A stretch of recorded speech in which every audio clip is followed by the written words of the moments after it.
घर गृहस्थी अमीरी नहीं बल्कि एक अक्लमंदी और सलीका शौरी ही घर को घर बनाती है। और अक्लमंदी इसी में है जब हम वेस्ट मटेरियल से ऐसी ऐसी चीज़ें बना सकें कि देखने वाले भी हैरान हो और उनको कुछ ऐसे तोहफे भी दिए जा सकें जिससे वो खुश भी हों और ईद से पहले ही ईद हो जाए। बिस्मिल्लाहिर्रहमानिर्रहीम।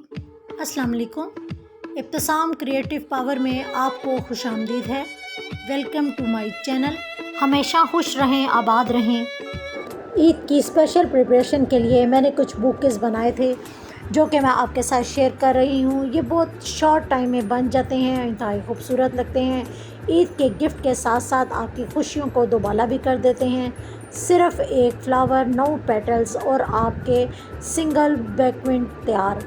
देखें कितने ज़्यादा मैंने कलियां बनाई हैं। इनको आप अच्छे दामों अपने दोस्तों को दे सकते हैं। इसके अलावा शॉप पर सेल भी कर सकते हैं या ऑनलाइन अर्निंग के साथ साथ आप अपने कारोबार में भी इजाफ़ा कर सकते हैं या आप बड़े बैंक्वेट भी बनाकर इनको सेल आउट कर सकते हैं। जैसे आपको पहले वीडियोस में भी मैं ये आइडिया दे चुकी हूँ, दोबारा मैं इसको ऑर्डर को रिपीट कर रही थी तो मैंने कहा इन आइडियाज़ को भी मैं आपके साथ शेयर करूँ। मैंने ये सिर्फ़ 2 दिन में तमाम को तैयार किया और बनाया और अच्छा खासा मुनाफा भी कमाया। इन रिबन फ्लावर का मुकम्मल मेथड मेरे चैनल पर पिछली वीडियो में मौजूद है, आप देख सकते हैं और अपनी ईद की खुशियों को दोबाला कर सकते हैं। साथ ही साथ आप इस टाइप के गिफ्ट हैम्पर बास्केट और नेट के साथ तैयार कर सकते हैं जो काफ़ी चीप प्राइस में तैयार होते हैं और गिफ्ट हैम्पर और अच्छी खासी फ्लाइट में सेल आउट हो जाते हैं। आप चूड़ियाँ ले लें होलसेल मार्केट से, अपनी जो बास्केट है इसके साथ आप गिफ्ट चॉकलेट्स वगैरह इसमें रख कर आप इन गिफ्ट हैम्पर को सेल करें और अच्छा खासा मोटा मुनाफा कमाएं। लंबी हाइट और काले बाल अगर लेने हैं, चाहे वो बाज़ार के मार्केट से लाया हुआ सस्ता तरीन शैम्पू हो या घर में ही तैयार किया हुआ शैम्पू हो, ये शैम्पू मैंने ख़ुद घर में तैयार किया है। ये शैम्पू भी अच्छा खासा चीप प्राइस में घर में 3 से 4 बॉटल्स तैयार हो जाती हैं। अगर आपको इसका मेथड चाहिए तो मेरे चैनल पर इस थंबनेल के ज़रिए पहुंच जाएं और जल्दी से एक चीप प्राइस शैम्पू और ज़बरदस्त सा शैम्पू तैयार कर लें। ये शैम्पू फ़िलहाल मैंने घर में बनाया था, लेकिन इनमें क्या चीज़ें मैं ऐड कर रही हूँ जो कि आपके लंबे बालों में इजाफ़ा करेंगी। तो सबसे पहले मैंने प्याज लिए हैं, इनको बॉयल कर लिया है। कड़ी पत्ता, नीम, सिकाकाई, आंवला, मेथी दाना, कलवंजी, मोरिंगा, इन तमाम चीज़ों को मैंने पानी जो मैंने पहले से प्याज़ों का बॉईल करने के लिए रखा था इसमें मैंने मिक्स कर लिया है। प्याज मैंने छिलके समेत ही इसके अंदर डाल दिए हैं। अब जो मेरे पास धनिया पड़ा हुआ था, सिर्फ ऊपर वाला धनिया जो है वो मैं अपनी हंडिया में इस्तेमाल कर लूँगी और नीचे वाली जो इसकी डंडियाँ हैं उसको भी मैं ज़ाया नहीं करूँगी, बल्कि इनको एसिडिटी ही उठाऊँगी और इसी पानी में डाल दूँगी, क्योंकि धनिया भी बालों की ग्रोथ के लिए बहुत ज़्यादा फ़ायदेमंद होता है। अब इस पानी को हम बॉईल करना शुरू कर देंगे। पानी इतना हम बॉईल करेंगे कि पानी जितना है उससे आधा रह जाए। अब तेज़ पत्ता भी थोड़ा मैंने इसके अंदर डाल दिया है। एलोवेरा मैंने अपने गार्डन से उतारी है। ज़्यादा इसकी अच्छी अभी ग्रोथ नहीं हुई है क्योंकि गर्मी ज़्यादा बढ़ गई है तो इसके डंडियाँ थोड़ी सी ड्राई हो चुकी हैं, लेकिन फिर भी ये फ़ायदा दे देगी। इसके तमाम जितनी भी जल है वो मैं खुरच कर बाहर की तरफ निकाल लूँगी। जिस तरह मैं डाल रही हूँ सेम इसी तरीके से मैं इसको ग्राइंड नहीं कर रही, क्योंकि ग्राइंड करने से इसका जो असर है वो ख़त्म हो जाता है। तमाम जल मेरी अलग हो चुकी है। अब जो शैम्पू मैंने बनाया है, एलोवेरा जल मैंने इसके अंदर शामिल कर रही है। अगर बाज़ार का आप शैम्पू लें तब भी आप इन तमाम चीज़ों को मिक्स उसके अंदर कर सकती हैं। ख़ास तौर पर एलोवेरा जेल तो मैं हर शैम्पू के अंदर लाजमी मिक्स करती हूँ। इनको स्ट्रेन मैंने कर लिया है और गर्म ही इसके अंदर मिक्स कर दिया था, क्योंकि शैम्पू मेरी डो काफ़ी ज़्यादा अभी थिक है, तो जब इसके अंदर मिक्स करूँगी तो आराम से मेरा शैम्पू जो है वो थिन लेयर में आ जाएगा। तमाम चीज़ें मेरी मिक्स हो चुकी हैं। देखें इतनी ज़बरदस्त इसकी कंटेंसी बनी है। अब इसके अंदर थोड़ा आप फ्रेगरेंस डाल लें, कोई सी भी अच्छी फ्रेगरेंस हो तो आपका ये होम मेड ज़बरदस्त हर्बल शैम्पू तैयार हो जाएगा, जो आपके बाल काले होने के साथ साथ बहुत ज़्यादा महीनों में लंबे भी करेगा। इनको मैंने बॉटल्स में डाल लिया है। 1 केजी शैम्पू मटेरियल से आपकी तकरीबन 3 जो है बड़ी बॉटल्स तैयार हो जाती हैं। पंप वाली बॉटल लें ताकि आपका शैम्पू वेस्ट भी ना हो, और जब भी आपको ज़रूरत होए तो उतना आप शैम्पू निकाल लें और यूज़ कर लें। पुदीना मेरे पास पड़ा हुआ था, लेकिन मैं पुदीने की पत्तियां अलग करने के बाद इसकी जो नीचे वाली डंडियां हैं उनको भी ज़ाया नहीं करती, बल्कि इनको मैं अपने इस्तेमाल में ले आती हूँ। पत्तियों की तो मैं चटनी बना लूँगी, लेकिन जो डंडियाँ हैं वो मैं कुछ कप में डाल देती हूँ ताकि इसके नीचे इसकी जो जड़ें हैं वो निकल आएँ और मैं दोबारा से अपने गार्डन में इनको लगा सकूँ, तो ढेर सा पुदीना मुझे मिल जाए। अब पानी में कुछ डंडियों को मैंने बॉईल कर लिया है, क्योंकि अफ्तारी के बाद हमें कहवा पीने की ज़रूरत पड़ती है, और हमारा जो डाइजेस्ट सिस्टम है बेहतर बनाने के लिए इससे बेहतर कहवा हो ही नहीं सकता। बच्चों को जितने भी कपड़े दें हम थोड़े होते हैं, एक गंदा करने के बाद दूसरा हमें उनको पहनाना ही पड़ता है, और इतने कपड़े यहाँ लाने के लिए हमारा जो बजट है वो हर वक्त तैयार नहीं होता। तो हम उन्हीं कपड़ों को किस तरीके से अपनी सलीका शौरी से जो है बड़ा कर सकते हैं। ट्राउज़र जो है वो छोटा होने के साथ साथ इसका ऊपर वाला हिस्सा तंग हो चुका था, और इसकी कटिंग कुछ इस तरीके से की। मेरे पास जो कपड़ा एक्स्ट्रा बचा हुआ था उसको मैंने आसन में रखते हुए इस तरह गुलाई में जब इसकी कटिंग कर ली है, तो ऊपर वाली शेप में हम इसके आसन के साथ इस तरह अटैच करेंगे, लेकिन नीचे वाली भी शेप हम कुछ इस तरीके से बना लेंगे जिससे हमारा आसन बड़ा भी हो जाएगा और इसकी लेग वाला जो पोर्शन है वो खुला भी हो जाएगा। ट्राउज़र की लंबाई अगर आपने बढ़ानी हो तो आप पांचों में मज़ीद कपड़ा डालकर उसको अंदर की तरफ ही फोल्ड कर दें, तो आपकी लंबाई भी बढ़ जाएगी। या आप नेफ़ा बढ़ाने के लिए ऊपर नेफ़े में भी आप कपड़ा डाल सकती हैं। शर्ट जो है इसकी चौड़ाई मैंने बढ़ानी है तो कैसे बढ़ाऊंगी, और लंबाई मैंने अगर बढ़ानी है तो वो भी कैसे बढ़ाऊंगी, इसका एक ज़बरदस्त तरीका बता रही हूँ जो कि महसूस भी ना हो और लंबाई और चौड़ाई दोनों आपकी बढ़ जाएँ। तो इसके लिए जो मेरा वेस्ट कपड़ा था वो पहले ही जो पड़ा हुआ था, इसको मैंने लंबाई के रुख में डालना है। तो सबसे पहले नीचे का जो चाक के साथ साथ जो नीचे का घेरा है उसको मैंने उधेड़ दिया था, और उधेड़ने के बाद कपड़े को मैंने डालकर अंदर की तरफ फोल्ड कर लिया है। और देखें नीचे से भी इसकी सिलाई का जोड़ बिल्कुल नज़र नहीं आ रहा। साइडों पर मैंने इस तरीके से जोड़ डाल दिया है, और इसके ऊपर मैंने दो छोटे छोटे से प्लेट डाल दिए हैं जो कि बिल्कुल ऐसे ही लग रहा है कि जैसे इसके अंदर डिज़ाइनिंग हुई हुई है। अब हम इसको इस्त्री करेंगे और इसकी फ़ाइनल लुक मैं आपके साथ शेयर करूंगी।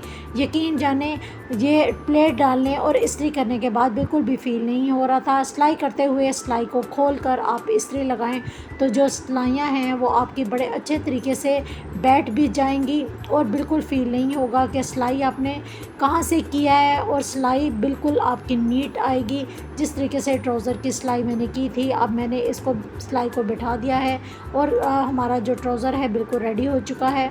आसन देखें आप बढ़ चुका है, लेकिन फिर भी फ़ील नहीं हो रहा कि हमने आसन को बढ़ाया है। शर्ट की फ़ाइनल लुक आपके सामने है। इसकी चौड़ाई भी मैंने बढ़ाई है, इसकी लंबाई भी मैंने बढ़ाई है।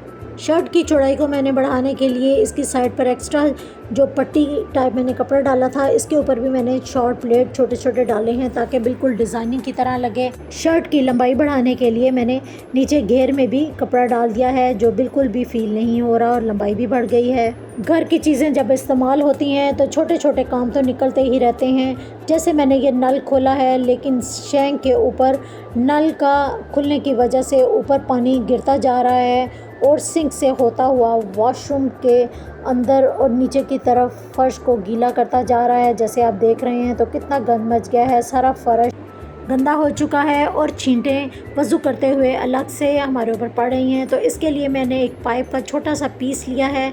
नल के अंदर इसको किस तरीके से दबाना है, सबसे पहले तो नल खुला था तो मैंने इसका लेवल देख लिया था कि मैंने इसको कितनी अंदर दबाना है। अब मैंने नल को बंद कर दिया है और प्रेस करके बिल्कुल अंदर की तरफ इसको दबा दिया है। अब नल को खोलने के बाद जो पाइप का पीस है वो इसके अंदर फिक्स हो चुका है और इसका पानी का लेवल भी बिल्कुल फ्रंट की तरफ आ गया है। अब देखें इसका जो लेवल है पीछे की तरफ नहीं जा रहा है और ना ही शैंक के ऊपर गिरकर पानी फर्श को गीला कर रहा है। ये एक ज़बरदस्त हैक था जो मैंने आपके साथ शेयर किया। इस तरह के छोटे छोटे काम आप घर में ख़ुद भी कर सकते हैं। ज़रूरी नहीं कि आप अपना नल चेंज करें या लेबर को बुलाकर आप मज़ीद काम करवाएं। तब्दीली किससे अच्छी नहीं लगती। मैं भी अपनी सेटिंग को बदलती रहती हूँ।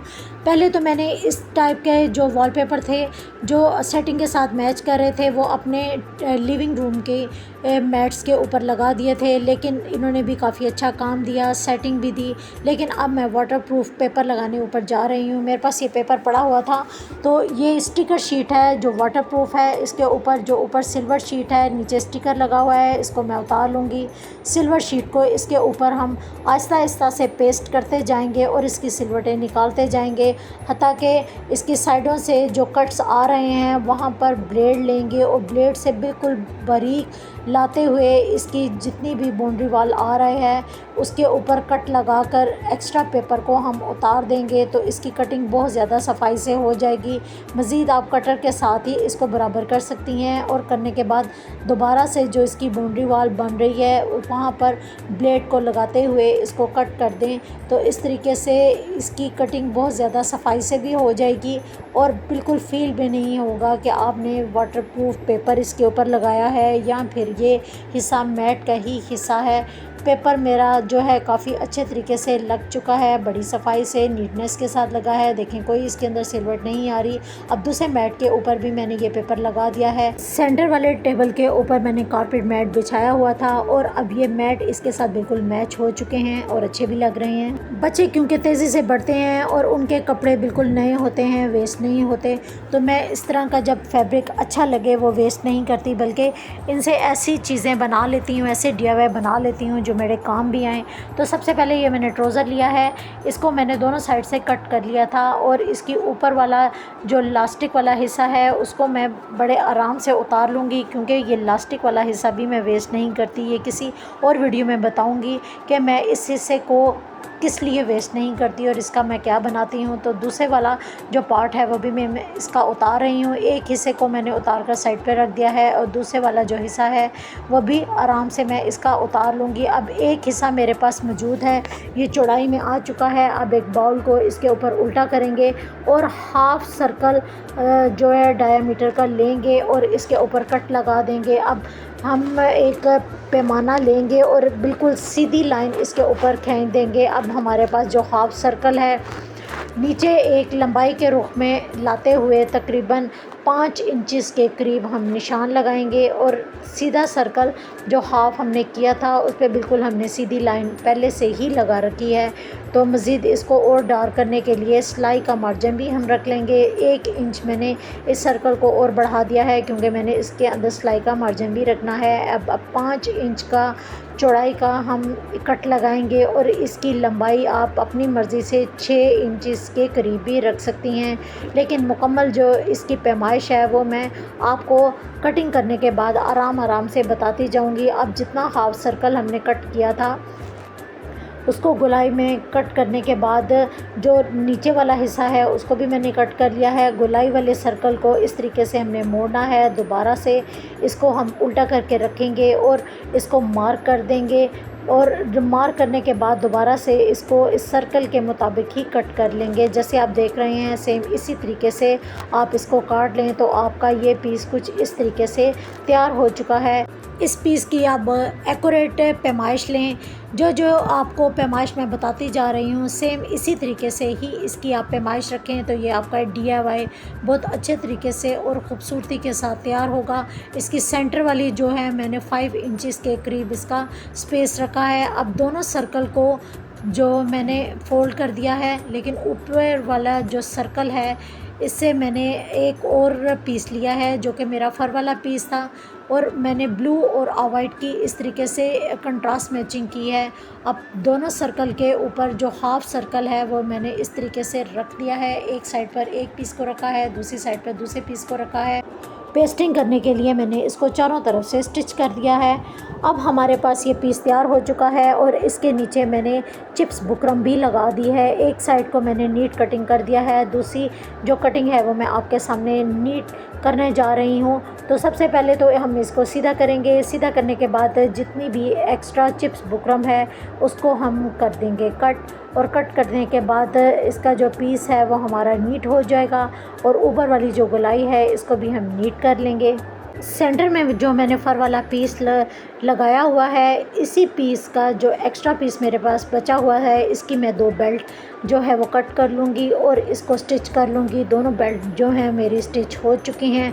अब हम इसको चारों तरफ से मगज़ी लगाएंगे और मगज़ी में सेम वाइट कलर की ही मगज़ी लगा ली हूँ। एक साइड पे मैंने इसको स्टिच कर लिया है। दोबारा से इसको छोटे छोटे से कट लगाने के बाद इसको मोड़ के नीचे की तरफ ले जाना है और मोड़ने के बाद इसको दोबारा से ऊपर से किनारे पर लाते हुए स्टिच कर लेंगे तो आपकी मगज़ी बहुत ज़्यादा नीटनेस के साथ लग जाएगी।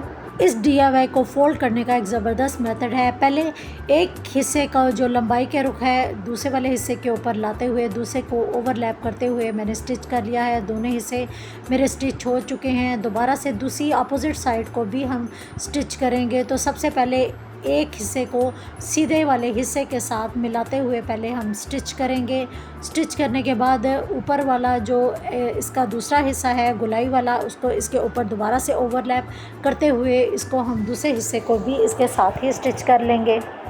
दोनों साइड हमारी स्टिच हो चुकी हैं और हमारी एक ज़बरदस्त सी बास्केट तैयार हो चुकी है। चाहे तो आप इसको किचन में अपनी एग बास्केट के तौर पर भी यूज़ कर सकते हैं या स्टेशनरी टेबल पर रख कर एज ए स्टेशनरी की चीज़ें, या आप अपने थ्रेड्स वगैरह इसके ऊपर रख कर अपनी सिलाई मशीन के पास भी इस बास्केट को रख सकते हैं। लेकिन मैंने इसमें मज़ीद और वर्किंग करनी है। जो मैंने बेल्ट इसकी तैयार की थी वो मैं दोनों साइडों पर इसकी लगा दूंगी और अंदर की तरफ लाते हुए एक साइड पर और फिर दूसरी साइड पर इसकी बेल्ट को हम अटैच कर लेंगे तो हमारा ये ज़बरदस्त सा पर्स पाउच बनकर तैयार हो जाएगा। बेल्ट लगने के बाद कितनी ज़्यादा खूबसूरती के साथ ये पाउच है वो बन चुका है। मेरी छोटी बेटी को तो ये पाउच बहुत ज़्यादा पसंद आया था और उसने स्पेशली तौर पर अपने सूट के साथ इसको मैचिंग कर लिया था। आपने इस बास्केट को बनाया और किस पर्पज़ के लिए यूज़ किया मुझे साथ ज़रूर शेयर कीजिएगा। और आपको ये DIY कैसा लगा। बेकार चीज़ों से जब चीज़ें बनकर खूबसूरती के साथ तैयार होती हैं तो उसको बनाने की और देखने की खुशी ही कुछ और होती है। मैं आपको इस तरह की खुशियाँ देती रहूँगी। दुआ में मुझे ज़रूर याद रखिएगा। चैनल को लाइक शेयर और सब्सक्राइब कर दीजिएगा। इसकी आप अंदर से नफासत भी चेक कर सकते हैं और ऊपर से और पीछे से भी देख सकते हैं। अपना बहुत सा ख्याल रखिएगा। लाइक शेयर और सब्सक्राइब करना मत भूलिएगा। अल्लाह हाफिज़।